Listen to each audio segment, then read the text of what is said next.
Okay, we're live. Hello, hello. If you're watching, I am Leslie Zemenek. And I'm Stephanie Alvidrez, and we're the founders of Hand Readers Guild.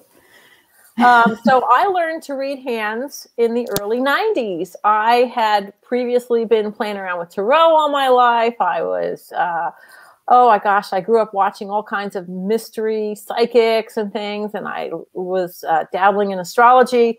And one of the things I really wanted to learn was how to read hands. I had a lot of books on palmistry, but I found it really, really, really difficult to try and learn from them. And one day I went to a psychic fair in Marin County, California, and there was a booth for the International Institute of Hand Analysis. And I went, oh, I need to go talk to them. And there I met a man named Richard Unger, who was the founder of the Institute. And when they started, as soon as they started explaining to me what they were teaching, because that's what they were all about and how it was all about hands, my heart got really big and I just knew I had to do this. So I signed up right away and I studied there in 90. I started in 92 with Richard Unger, the founder, and his wife, Alana. And I have not looked back since. It's been one of the great loves of my life, has been reading hands.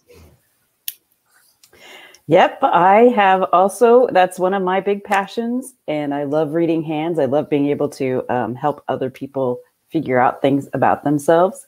I started, the first time I was really interested in hands, I was a kid, and I always looked at people's thumbs. That's what really, really caught my eye. And then kind of just, I did a little dabbling in the tarot and also astrology, but nothing really caught my fancy. And as I was in my mid-20s, late 20s, I had gotten, I went to the Saturday market here in Portland, Oregon, and they had a hand reader there. She's a palmist and a psychic, and she read my hands, and it was absolutely nothing that registered with me whatsoever. It was very intuitive. It wasn't even really that intuitive. It was like, you're going to have 4 children. I'm like, I know what birth control is, lady. So it didn't, nothing rang through to this reading it at all. And then I was still kind of, I still want to get my hands read. And so I actually went and saw Leslie, and she gave me this fantastic hand reading. And from that moment on, I was hooked, and I took all of her classes. And then I went on to study with Ronelle Coburn, who is also part of the IIHA. She is a master teacher, and moved from Ronelle and went on to study with other people like Kay Packard, who has her own hand analysis school now, based off of Richard Unger's studies. And I'm here just having fun learning and learning more as I go, because every time I have a reading, I learn more about that person as well as myself. It's always a give and take every single time.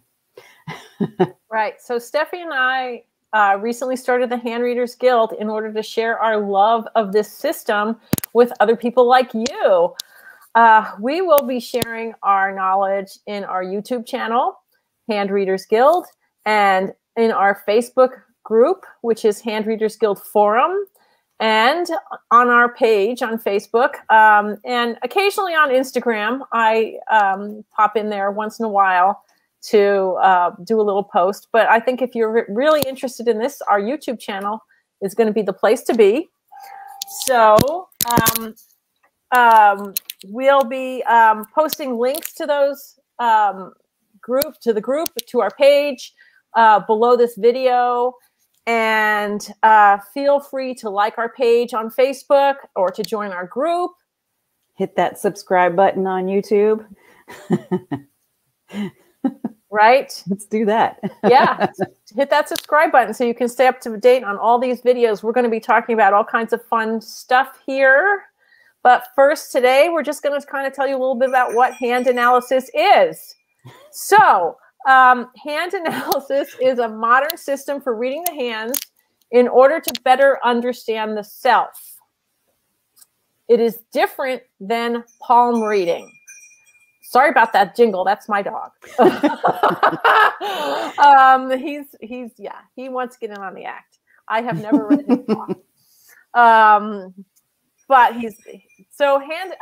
palmistry is used, as we know, a lot of people know that people will look at your hand and tell you how long you're going to live or how many children you're going to have. But that's not what hand analysis does. Hand analysis is here to help you understand what it is you're here on this earth to do. It reveals also what you came to learn. So we look at the hand like a map. And actually, when we talk about a map of the hand, there you go. Still learning how to do this split screen here. When we're talking about the map of the hand, when we say what we're mapping the hand to is actually to our brains. We have a left brain, which maps to our right hand, and we have a right brain, which maps to our left hand. And the reason I say that this is actually a map of the brain is that there are more nerve endings that come down from the hand, the brain, down into your arms and into your hands than to any other part of your body. And that's a medical fact. And in fact, your brain and your fingertips and your nervous system are all formed at the exact same time. So that's how they're connected. They are all formed together at the exact same time. When you're in the womb, gestation, at what, 16 weeks? At 16 weeks, right. And at that point, your fingerprints are complete and what they're going to be for the rest of your life. So some fun little medical facts and that talk about why this is a little bit more scientific than just looking at someone's hand and saying, well, you know, you're going to fall in love and have 8 children. And I want to just say one thing about the lifeline, because most people, when they tell them I'm going to read their hand, that's the thing they fear the most, is that I'm going to look at their lifeline and I'm going to tell them they're going to have a very short life. Well, I want to tell you that I actually have the world's shortest lifeline. My lifeline ends here. It ends right there. There it is right there. And there's the ending right there. Now, if I were to use traditional palm readings, timing on how old I would have been when I died, it would have been about 34. And I am not quite twice that age, but almost. So I am here to tell you that you do not have to be scared of someone reading your lifeline. I like being the poster child. I like being able to tell my clients that they don't have to fear that.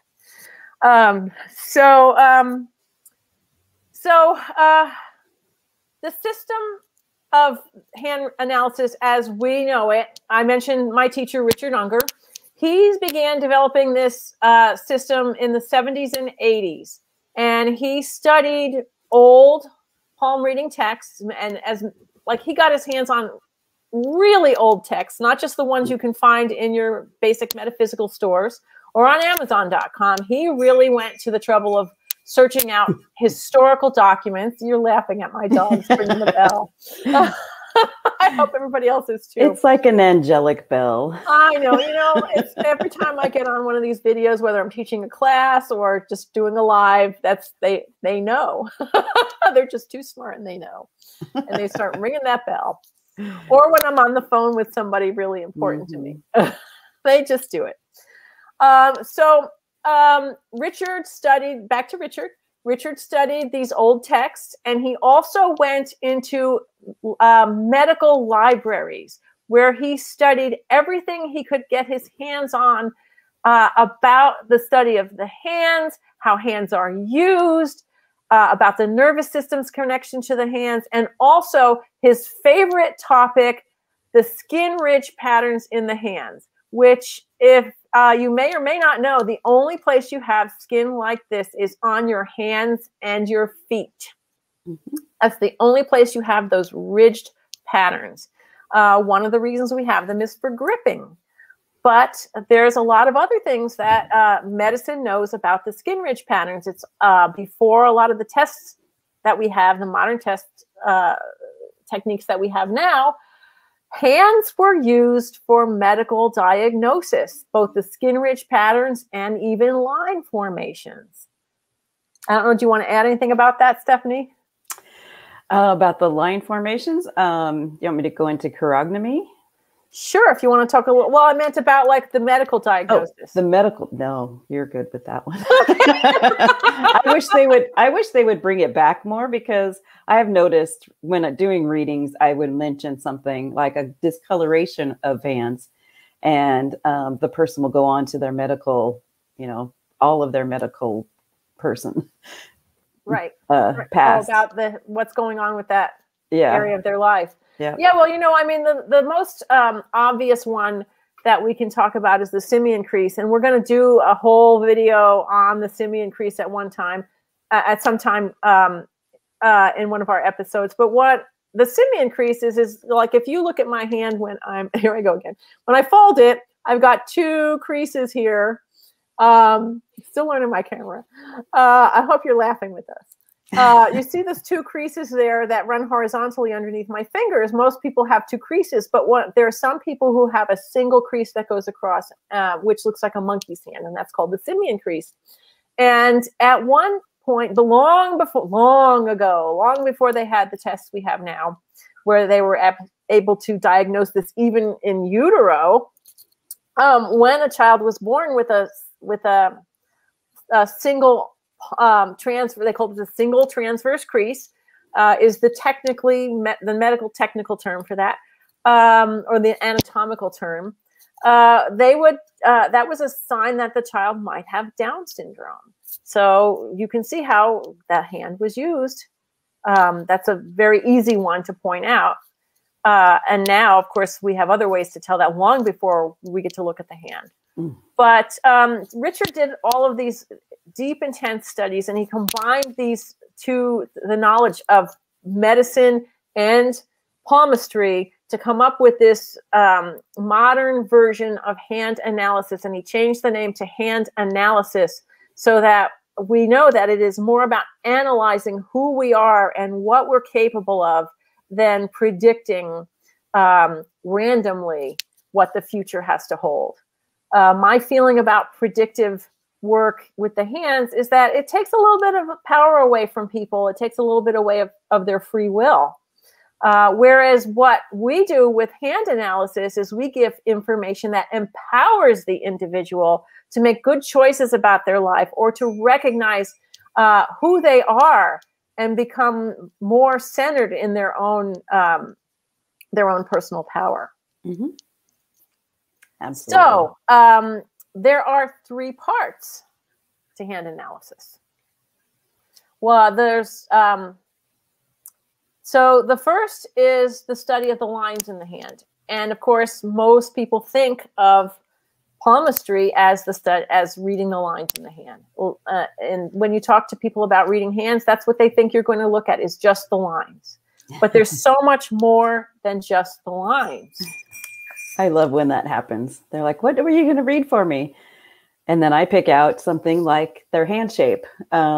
Maybe I'll pick out their pinky that goes wee super far out, or how the curve on their thumb looks, or something that it is part of your personality, and it shows that some part of your personality, depending on what we're talking about.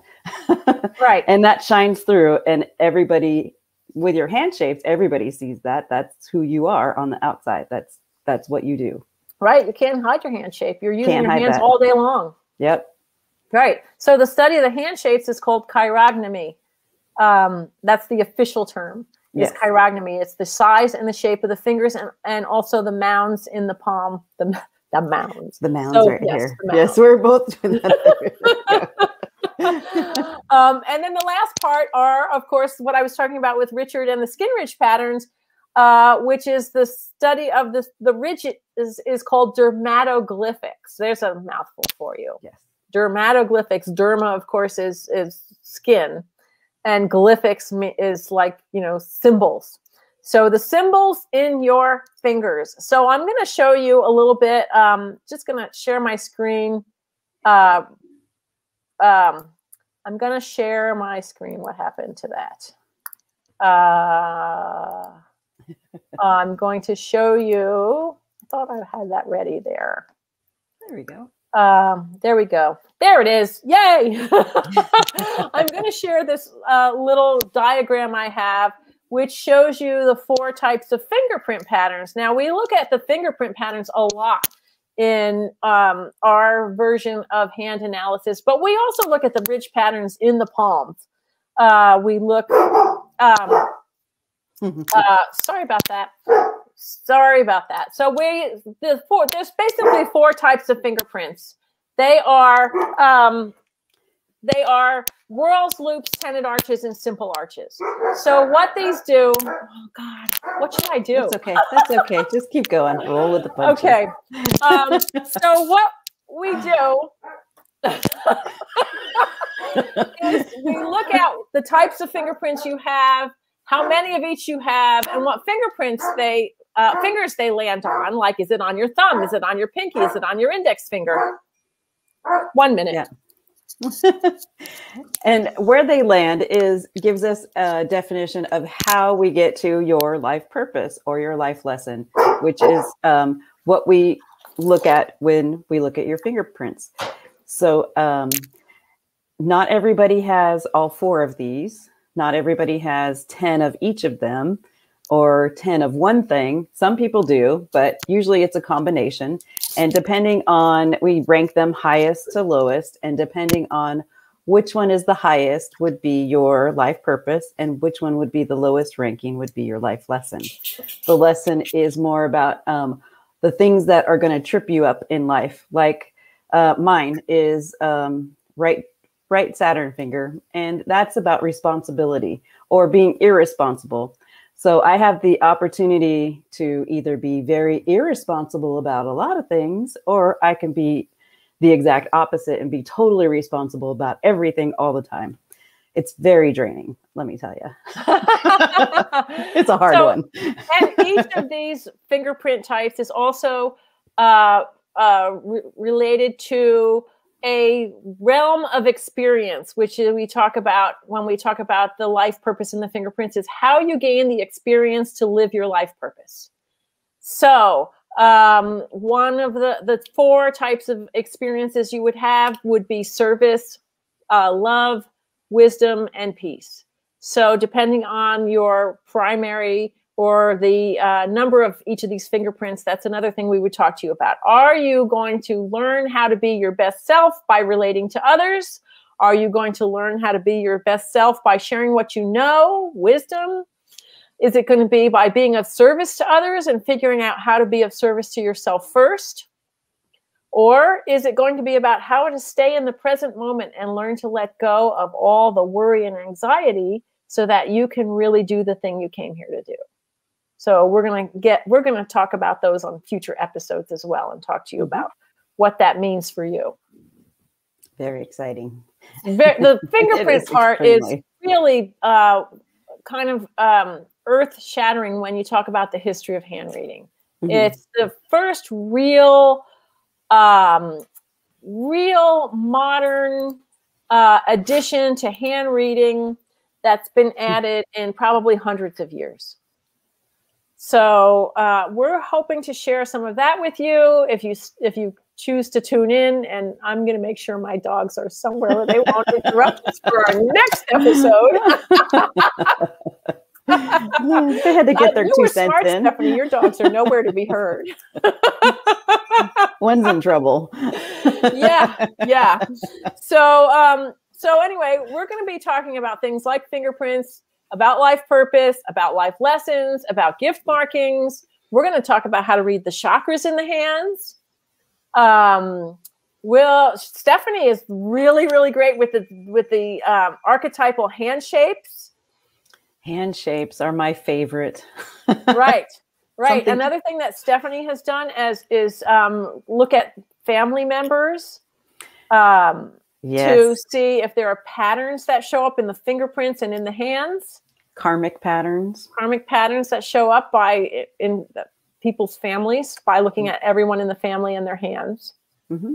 Personality, things that we came to learn from each other in our families.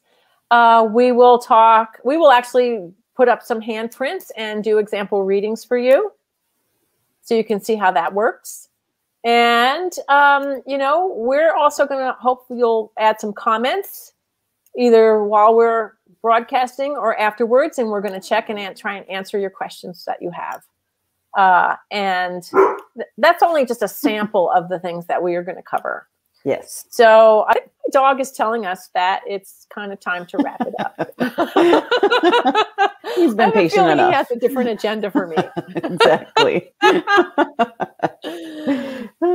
So anyway, we hope that you found today's introduction to hand analysis interesting. We hope you got a giggle out of our little foibles with me and my camera and me and my dogs.